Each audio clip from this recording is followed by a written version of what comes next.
Hi and welcome to the 5-Minute Business Boost, where you get to choose your 5-minute investment. I'm your host, Sam Hicks, and I'll be discussing topics under the headings of business development, marketing, photography, and much more. Today I'm discussing my top 5 tips for tradies for being seen online. Number 1, you need to claim your Google My Business account. This is now called a Google Business Profile. So what is it?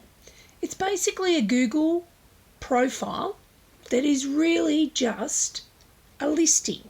So it allows you to manage your business information online. It helps potential customers find your business, learn more about it, and connect with you. Now, a couple of benefits of having a listing include increased visibility, because so your business will appear on Google search and map results, especially if you've filled out as many fields as possible within the profile listing. You'll have improved credibility. A verified listing shows customers that you are a legitimate business, especially if you can link it to a phone or a mobile number and or a website or socials. It will help with enhancing customer engagement. You can respond to reviews, answer questions and share your updates with your customers, but only if you want to turn that component on of your listing. Now, there are step-by-step guides to setting up and optimizing your profile, and you can use Google to Google it. But basically you set your or apply for or create your account, you add all your business information, name, address, phone number and website, you verify your business. They'll give you a couple of instructions on how to do that.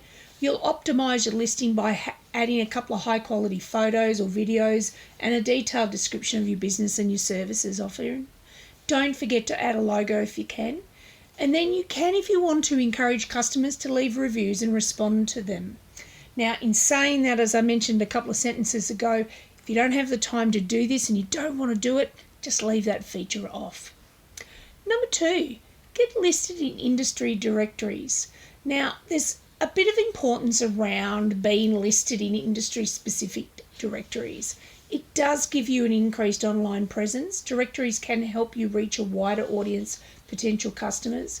Gives you improved credibility. Again, it's that linkage, it's that third party mentioning or that credible other listing other than your website and your socials. And it does make it a little easier for customers to find you. So when you type in, Charlie's carpentry, it will come up with a couple of different listings, and it might be your Google My Business Profile, which is now your business profile. It might be a directory that you're listed in, or it might even be a local trades group that you're involved in, but that listing will come up in those organic searches, and that's really where you want to be. Now, there are heaps of industry directories, and it was just an absolute rabbit hole when I did some digging around on this, and I just thought, oh my lordy. But I did find a popular directory for various tradies, like a review, a blog, and I did like that. And that was from tradiefyhq.com. And they have written a blog about small business directories for Australian trade businesses. And I'll put the link in the show notes. It might be worth having a squiz through those. I think they nominate about 10. I would pick a couple, have a bit of a sticky beak around and see what is going to appeal to you. And you need to research them.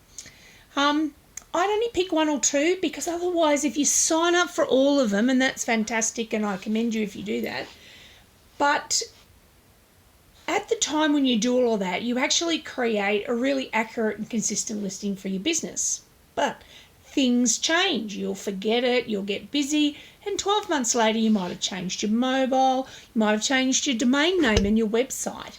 Now, unless you actually keep really good records about what directories you're actually signed up for, whether they be free or a subscription-based, you won't remember to go back and update all the information. So this is where your website, if you get a website, will have to do all of that work. It does the heavy lifting. So keep the basic website listings in those directories simple. So, name, mobile and service areas potentially in your website, and make sure then that your website does the heavy lifting. I hope that makes sense. Now, speaking of websites, number 3, you do need a website. Now, it can be a 1-pager or it can be a 10-pager, but you need to have a think about having a website. It does give you an online storefront, so really your website is your digital business card. It can showcase your work. You can display a portfolio or projects, testimonials, provide valuable information, and you can share that information about your services, pricing and contact areas. And most importantly, you can also identify service areas. These are the suburbs or the towns that I service or I'm willing to travel to. Now, the key elements of an effective tradesperson's website must have these 5 things. It must have clear and concise messaging. Use simple language that's easy to understand. Don't talk about industry jargon or acronyms or something, because, somebody who is desperate to find a trade, sometimes it might be 7 o'clock at night, sometimes it might be 7 o'clock in the morning.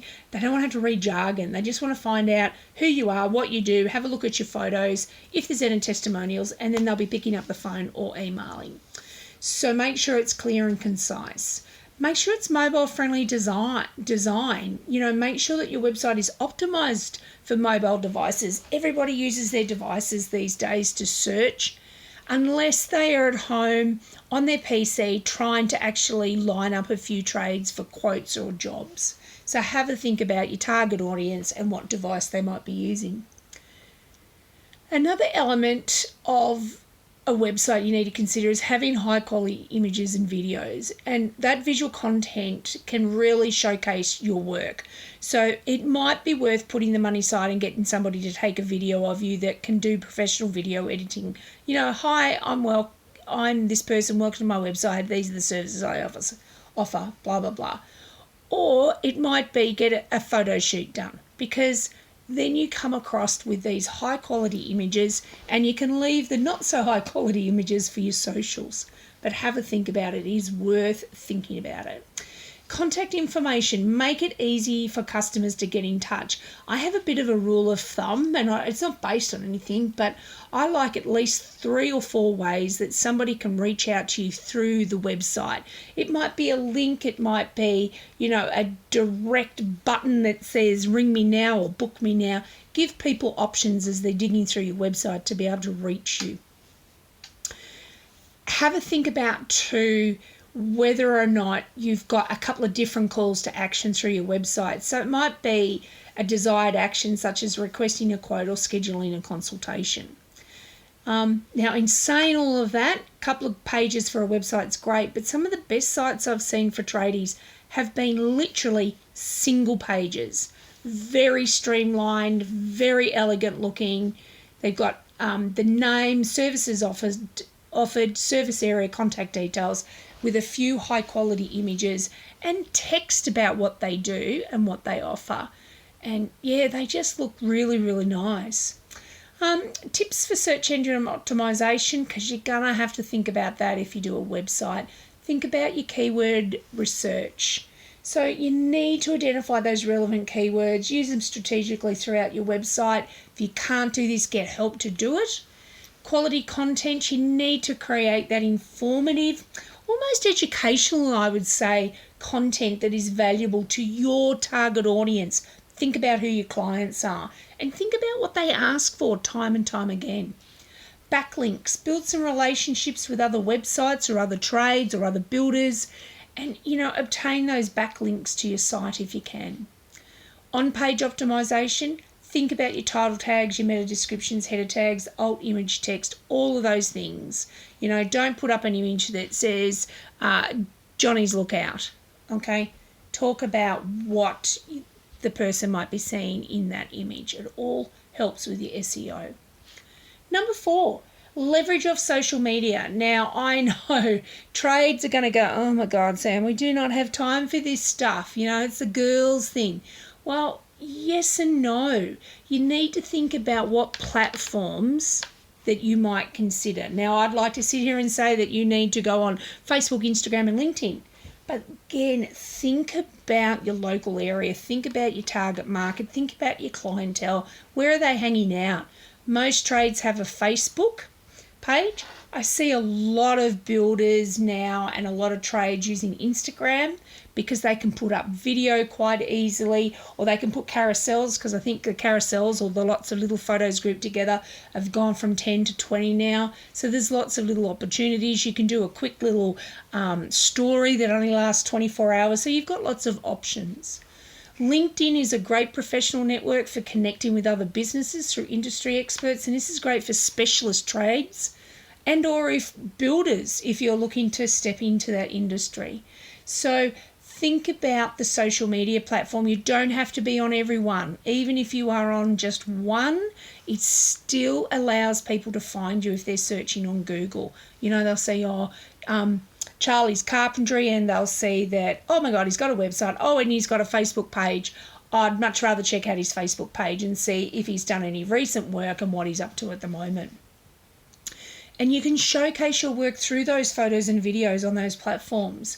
And you don't have to post every day. Once a week can work.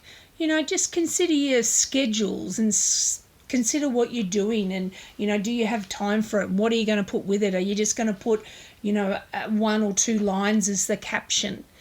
Think about high quality content. So these are some ideas that you can think about for your social media. You know, you can share professional looking photos and videos of your projects, but mix it up. You know, do some handhelds, some early in mornings or at dusk, finished work, some fine details, you know, your favourite tools to use.